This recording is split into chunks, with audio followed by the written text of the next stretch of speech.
J'ai passé une bonne partie de ma carrière professionnelle dans le monde des entreprises, dans l'entrepreneuriat, au Liban, dans les pays du Moyen-Orient, en Europe, en Afrique.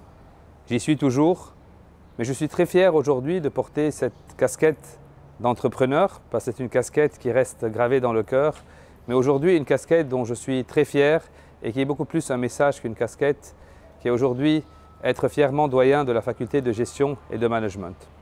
Aujourd'hui, j'ai été honoré par cette position, par ce titre, mais finalement ma présence aussi est ici un message d'espérance, un message de résilience, un message de restructuration, un message de construction.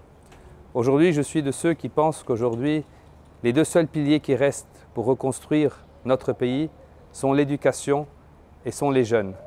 Donc mon premier message va à tous les jeunes qui m'écoutent aujourd'hui, j'en fais partie. C'est qu'aujourd'hui, c'est vrai, on a tout pour ne plus avoir confiance ni en soi, ni en notre économie, notre pays, mais en même temps, on a tout à refaire et on a tout à reconstruire. Ce que je vous dis aujourd'hui, venez participer à la reconstruction de votre pays, à la restructuration de votre équipe, et que le Liban soit, comme il a toujours été, un laboratoire d'idées, d'entrepreneuriat, et rien d'autre que notre faculté de gestion et management pourrait travailler tous ensemble, main dans la main, pour reconstruire, pour diversifier, pour développer notre pays et notre économie. Aujourd'hui, on reprend tout à zéro, non seulement au Liban, mais dans les pays du monde arabe et partout dans le monde. Aujourd'hui, la Covid nous ouvre une nouvelle partie de notre vie.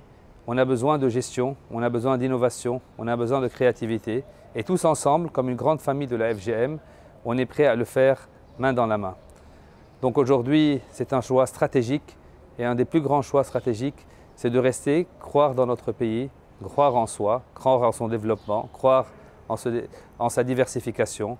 Et personne autre que les jeunes et l'éducation peuvent non seulement sauver, mais reconstruire les bonnes bases que nos aïeux ont fait. Et surtout que les prochaines générations soient fières de vous, de nous, de ce qu'on a fait et de ce qu'on va faire. Bonne chance à tous.